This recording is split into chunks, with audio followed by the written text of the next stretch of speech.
Schmid tool has been serving the military, law enforcement, and legally armed citizens for over 40 years. Everything sold on the Schmidinside website is 100% sourced and manufactured in the United States of America, period. No apologies, no exceptions. Our mission is to deliver the highest quality components available for your builds, and our quality is well known throughout the industry. Let's look at the steps to install one of our fire control groups into your AR-15. Today we will be installing the Schmidinside Gun Nuts Matched Nickel PTFE single stage fire control group into this Mark 18 custom build. In the bag, you'll find the trigger, hammer, disconnector, trigger spring, hammer spring, trigger and hammer pins, and the disconnector spring. You might need a small hammer, a 1/8 and 5/32 punch, as well as a slave pin for this installation. First thing you want to do is make sure that the gun is safe by ejecting the magazine and locking the bolt to the rear, visually inspecting the chamber to make sure that it is empty.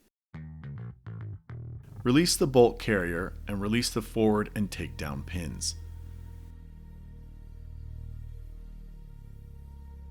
Separate the upper and lower receivers, setting the upper receiver aside because we're only working on the lower receiver today. Disassembly is far easier when the hammer is released, so carefully support the hammer while depressing the trigger so as not to allow the hammer to strike the bolt release. Replace the takedown pins and put the safety selector on fire. The buttstock removal and receiver block isn't required for the install, but makes it easier for this demonstration. Take your punch and remove the hammer pin and hammer assembly. Then you're going to remove the trigger pin and disconnector assembly.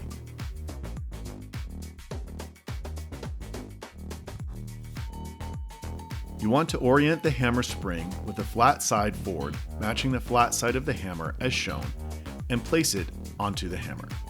Wrap the spring around the posts.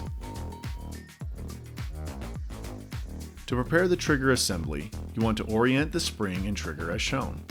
This will make things easier for you when you assemble these together as well.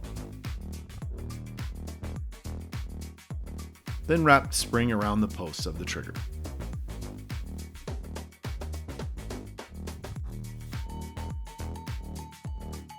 The disconnector spring has a wider side and a narrow side.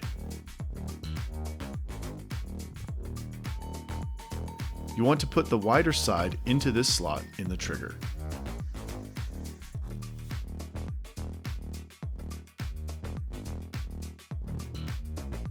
Then place the disconnector as shown so the pinholes line up, and add a slave pin, which is a shorter pin that helps hold the assembly together and is more narrow than the receiver, so it allows you to place the entire trigger assembly inside. Align the slave pin with the rear hole of the lower receiver, adding some tension on the spring so you can then line up the holes.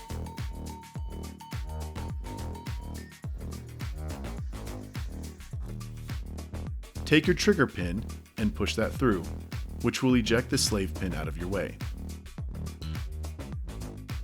Next, rotate so the spring is in the correct orientation as shown here.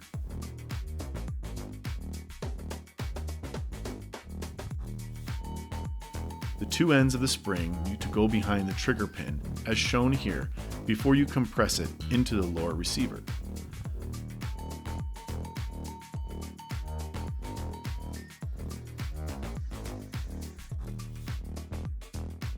Once it's compressed, you need to insert the hammer pin. You may need to use a small hammer to continue to seat it all the way.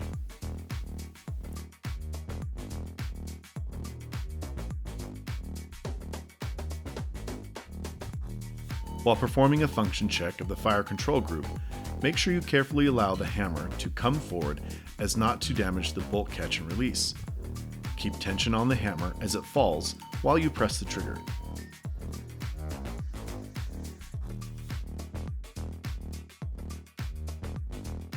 Check the reset and then check to see if the trigger can be put on safe.